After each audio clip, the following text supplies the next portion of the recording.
Welcome. This is veteran Bob Getz, and he's here to tell his story. Bob, why don't you tell us about how you joined the service and why, and what your rank and years of service were? Hi, my name is Bob Getz, as I was introduced. Got a nickname by the name of Ragman. One of the fun things about being in the military is that you end up with a nickname of some sort as you go along, and it's kind of fun. I served in the military from 1961 until 1985. They issue you a flag when you retire, and it says still serving, which means that they can call me to active duty anytime that they want. I don't think they would call me to active duty at this point in time. I'm a little old, but they always let you know that you're still serving. Joined the military in '61 when I went to West Point. I was a member of the class of 1965, and they have a place there that in West Point where they put you through a series of different types of training. Start on the day after the 4th of July, where they swear you into the military, and then you go into what at the time I went, they called Beast Barracks. Beast Barracks was very interesting. You were under the control of the upperclassmen within the academy, and they kind of just kept you going and getting you in shape so that you could be able to serve properly in the military. Every time you did something wrong, you went down for 10, which meant 10 push-ups.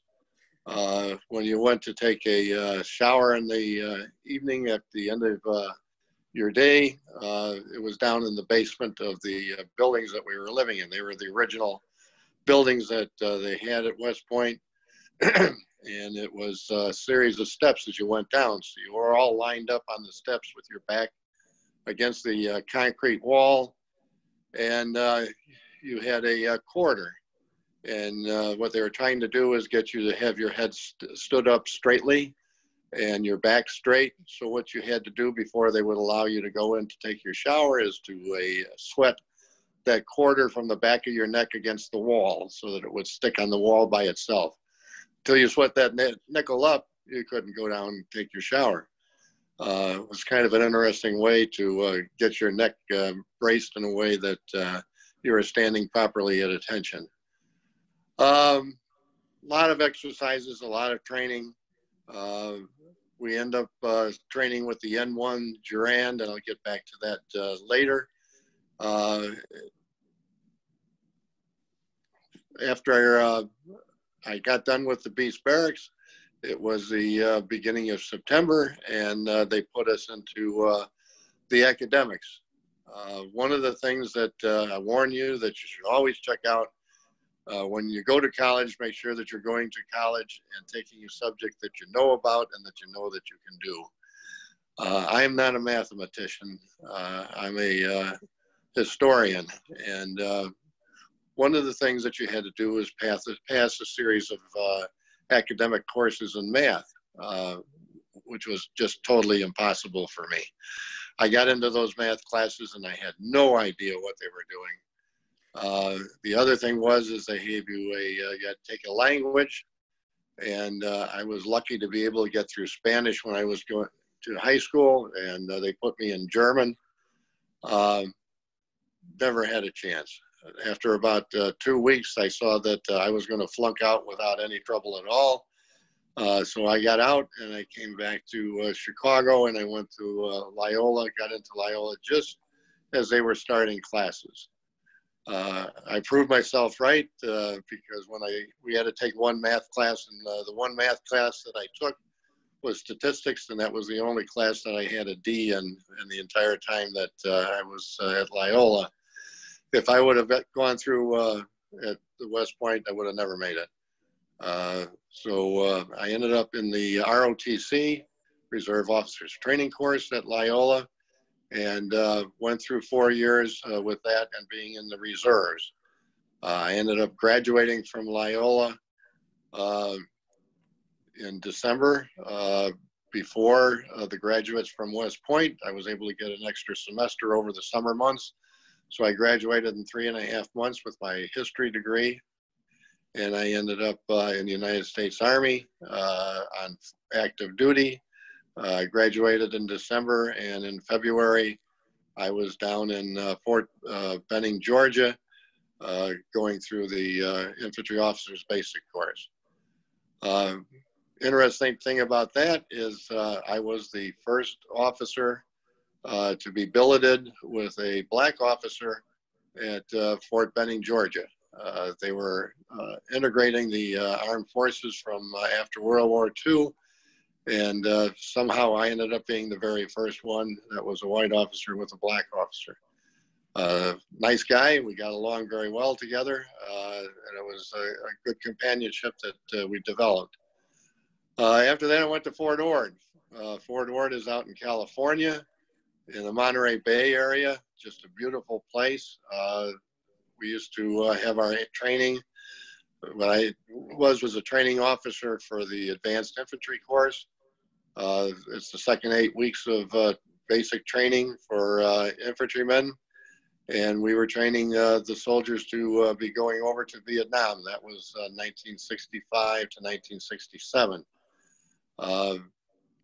Very interesting thing is they gave me a whole bunch of heck because when I would take the troops out to the field, we would always do a airborne shuffle, which is kind of a slow jog, and I'd have them sing the airborne songs with me as we'd go out.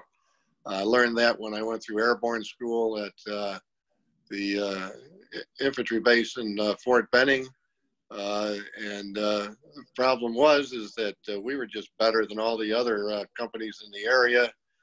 And some of the commanders said that guy Getz is causing problems because our troops thinks that he's better than us. It was kind of interesting. So I had to kind of cool it down a little bit. My commander gave me a good mark for making sure that we were a better unit than everybody else's unit. So that worked out very well.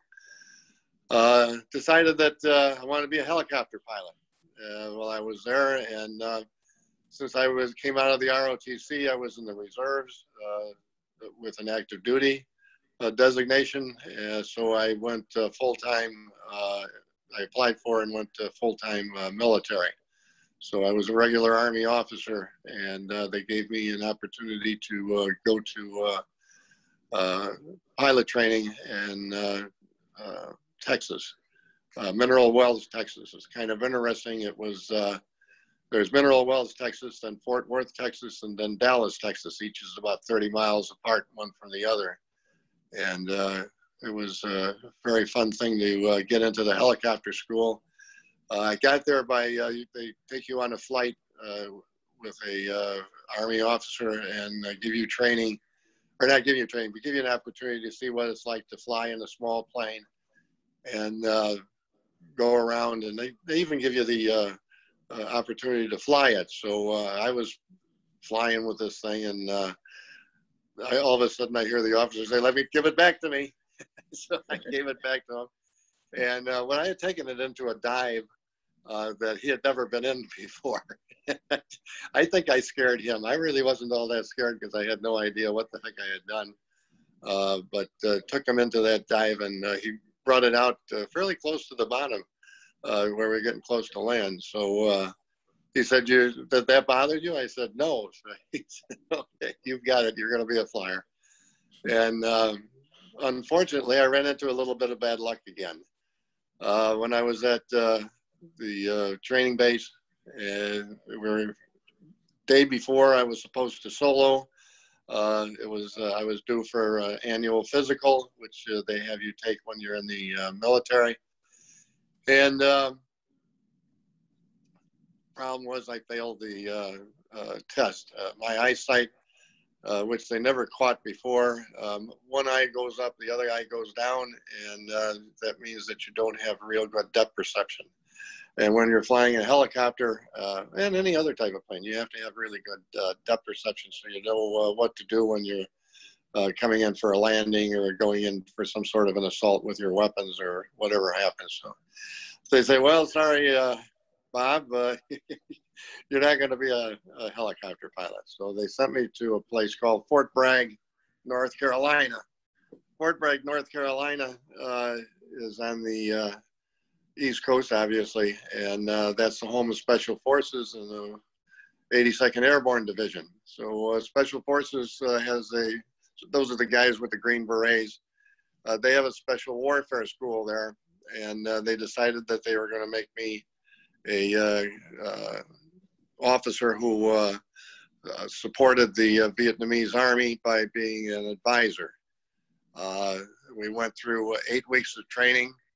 Part of that was training in how to speak Vietnamese. I was just as poor in Vietnamese as I was in German. Never really did very well.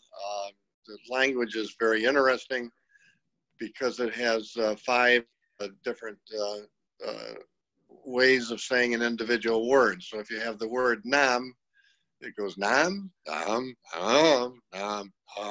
I didn't do that right, but I was close. Each one of those ways of saying that word nam is a different word. And it's very interesting when you see how they write the words, that they put little marks on it to show you which direction you're supposed to go in to say those words.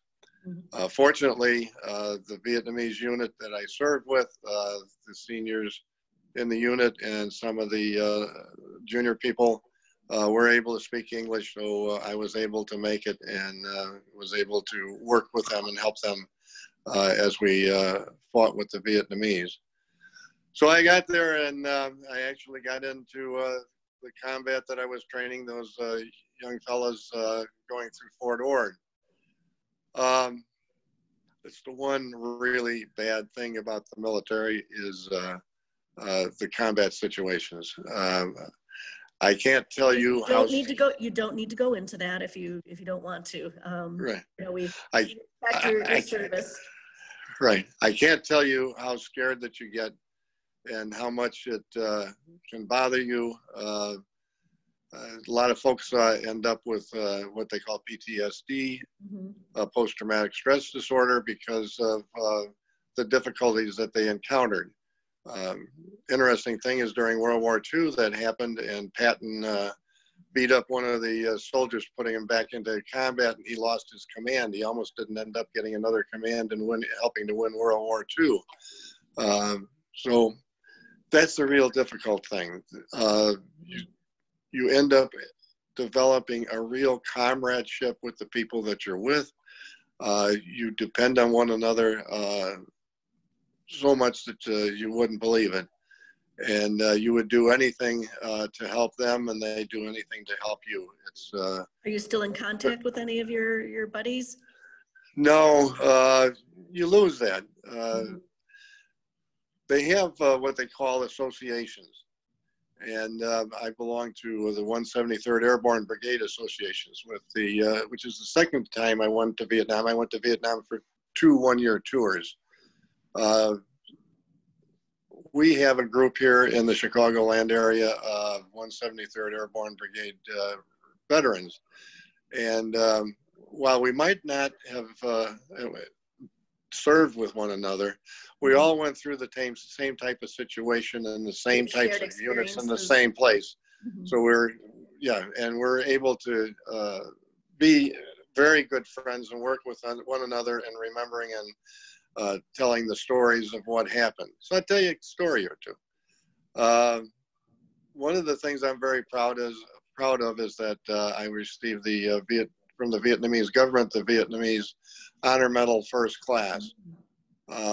We have, in Vietnam at that time, it's getting better, but I'm sure that it's still very difficult. The homes were extremely poor where the people lived. They had no washrooms. They had very little, maybe one great big room that was just a terrible shack. So my NCO and I got together, and there was a location close to us, Cameron Bay, where they had supplies. Supplies were just unbelievable, row after row after row of Connex containers filled with stuff. And we got wood and cement and other different things that we were able to build homes with. And we built a series of homes that were attached one to the other. Before we started that, they had to go, there was a railroad track outside of the battalion headquarters. And if you've ever seen railroad tracks and you stand on them and you hunker down, that's where they went to the bathroom.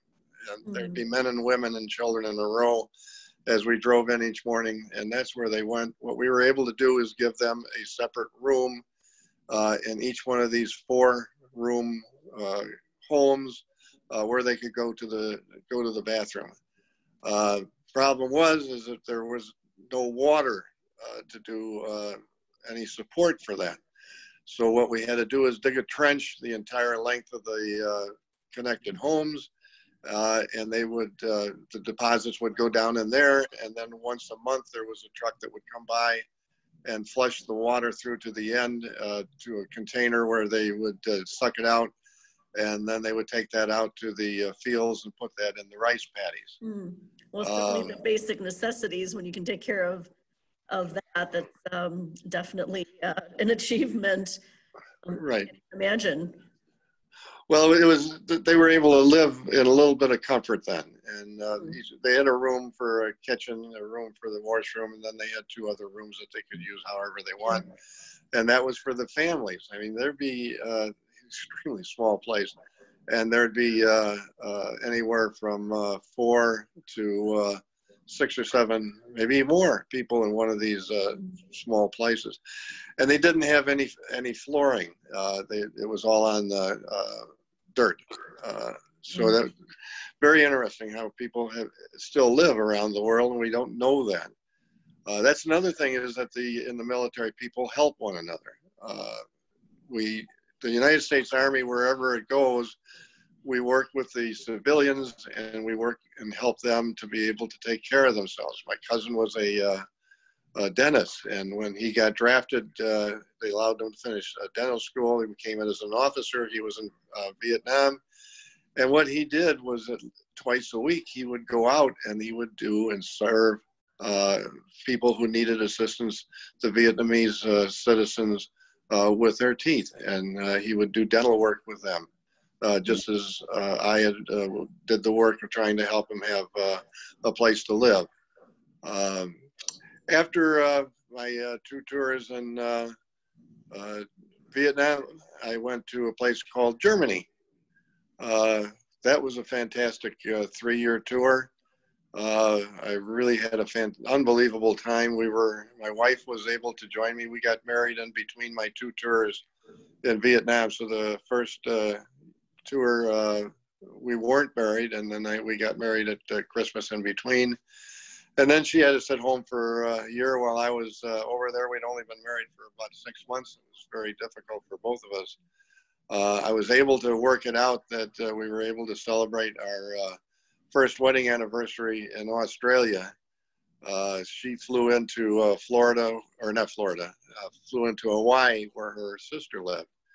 And she took off on Christmas Eve and flew to Australia. I did the same from Vietnam. The difference is that she flew over the time zone, the international date line. So she never saw Christmas that year. So but it was good she saw you. It was Christmas Eve when she took off, and it was the day after Christmas when she landed. That happens to you with that dateline. I hope she still got a Christmas present, though. Oh yeah, she got a Christmas present. We had a wonderful time together. We got to spend 6 days, and then she had to fly back as well as I. And then I got home that spring, and we were able to get to Germany in May, and spent 3 years over there together. Germany was just unbelievable. I was responsible for logistics at a place called Wilflecken. Wilflecken had the nickname of "There's no flecken like Wilflecken." That means in German, Wilflecken means wild place. So it was a kind of like a area that like we have, where we have preserves, that they keep the land as neat as possible and return to the way that it was, except for the training area where we had our troops do artillery practice and infantry practice. So I had the logistics, and I was responsible for all the supplies and support. I had the billets for the military units that came in. Had 400 Germans who worked for me. Interesting thing with the Germans, we had to follow their union and their traditions while they worked for us. One of them that I had a little bit of difficulty with is I had the bus drivers for the school children. And they would pick up the children around in the towns close to the post and take those that were on post to Würzburg, which was about an hour drive away for high school. We had a grade school on the post. Germans in the afternoon take a break. And when they take a break, it's a beer and brat. And they drink a liter of beer. You can't stop them from doing that. They're allowed to do that. Always made me a little nervous having them drive those school buses. But the one thing I'd learned about the Germans in Germany and the rest of the people in Europe is many of them have this tradition of drinking alcoholic beverages. And the reason they have that is the water problem. They've been at war with one another on a constant basis, and they've never, now they have, but up until the, about the 18th, 19th century, they didn't have water that was drinkable. Or if it was drinkable, you had to do an awful lot with it to make it drinkable. But when they made beer or wine, they could drink that because the process of making it, it did not have all of the different types of things in it that would harm you. Microbes and germs and whatnot. Oh God, everything. So, and I'm sorry to interrupt, but in the interest of time, maybe we can flash forward to the end of your career, because it sounds like you served for over 20 years. And I would also like to hear what service and Veterans Day means to you. Okay, service to me means basically that was the end. The rest of the time I came back to the reserves and served in the Chicago area. I mean, you've served Veterans Day is very career. Yeah. I served with there was an infantry division in Chicago that I served with at the end. That really wasn't exciting. Was able to make my promotion to major, but that was about it. The service to me is a very enjoyable time that I was able to do something for my country. I was able to help other people. Germany, I helped them. Here in Vietnam, I helped them. I was able to do something positive. Made some fantastic friends. Had experiences that I would never had otherwise. One thing that really and I'm still serving. You, yeah, one thing that strikes me about you and other veterans is you all still continue to serve. You never stop serving. It's like your flag says, and we hope to get a picture of that flag to show you all. Is you have a heart for service, and it shows through. Okay, on the flag, there's a bunch of streamers that I'm going to send you, and those are war streamers. 3 of them on the top left are from World War II when it was a armor unit served with Patton. The others are yellow, and those are from the 173rd Airborne. There's a couple of red ones, which are meritorious service, and one blue, which is a presidential unit citation for the battle that we fought in Dak To. Flags are very special. Battle flags come to us from, centuries ago. Regimental units all have battle flags because that's the way, when you didn't have communications, that you would know where your unit was and how you could join up with your members if you got a little bit shook up. So I think that's probably about the end for today. If you have any questions or thoughts, you can send me an email. RGETZ, and the number is 173, and that's at yahoo.com. RGETZ173 at yahoo.com. No dots, dashes, or anything like that. And the 173, obviously the 173rd Airborne Division. Oh yeah, we have to put your stuff email like address. That. Well, thank you so much. I mean, it's so obvious that you have so many stories, and I hate cutting you off in the interest of time because there's so much more. But certainly we would welcome more stories, and maybe we can work something out. And that would be no problem. Yeah, thank you so much for your service, and thank you for continuing to serve and sharing your story. Okay, thank you very much, and have a good day today. Actually, we might have time for one more story. I think we have about 5 minutes left. Okay. So, tell us your best story. Well, it's a war story.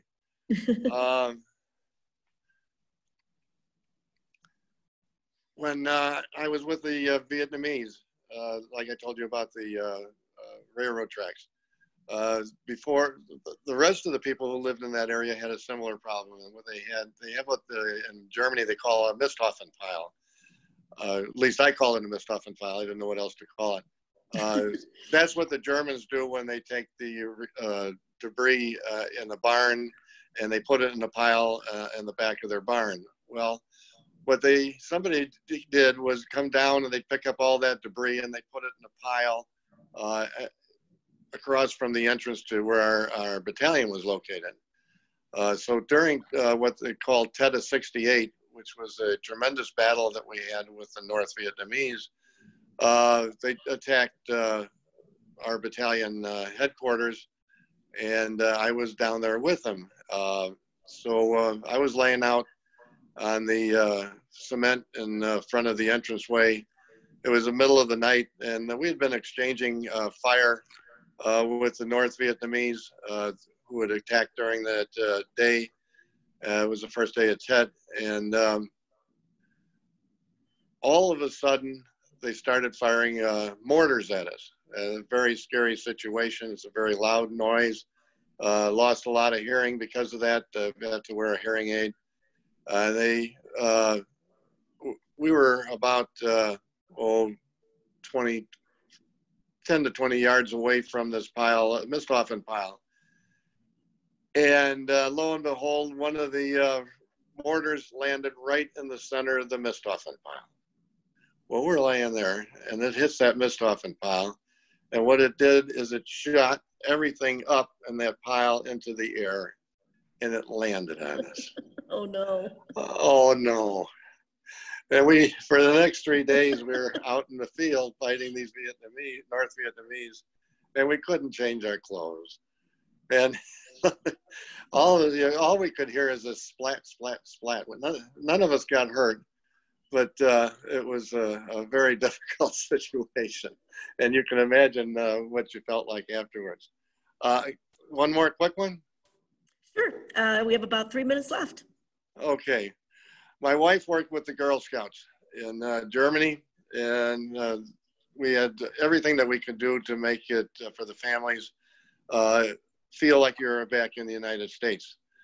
We had a German unit there that was a armored unit that was on the base with us. And every once in a while, they would go out for training. And my wife was out with the Girl Scouts. They were out in the woods looking around and checking things out and showing the girls how everything grew and how pretty it was in the woods. And all of a sudden, a tank comes out of the woods. Oh my goodness. The Germans thought they were very funny. They're pretending like they were aiming their weapons or whatever.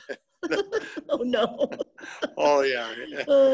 My wife said they're trying to get all these girls together. They didn't do anything that actually was going to come, but it just shook them up so much because all of a sudden they came out of nowhere. The other thing is we had to close the school every once in a while because the guy who ran the Germans who ran the Bill Flecken had wild boar. And whenever the wild boar would come out, they'd get their shotguns and they'd go after the wild boar. And the colonel was the commander of the base, was a big hunter. So they'd grab and call him, and he'd come out with his weapon. And one time they were a little bit too close to the school, so we had to shut down to make sure all the kids were confined into the school while the colonel and the rest of the Germans were out there trying to get a wild boar or two. So situations you run into in the military are not the same type of situations that you run into in regular life. Oh yeah, I got a million stories that I can tell you. Yeah, unfortunately. And that's why it made it so much fun to serve. Yeah, unfortunately we have run out of time, but I just want to say thank you so much for your service. We appreciate everything that you have done, and you know, what a wonderful thing to just have this trove of stories that you can tell.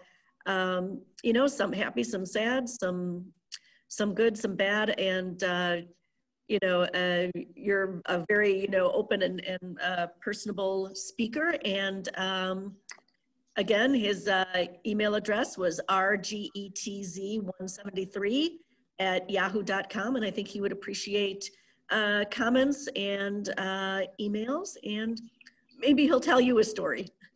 Thanks again, sir. All right, thank you.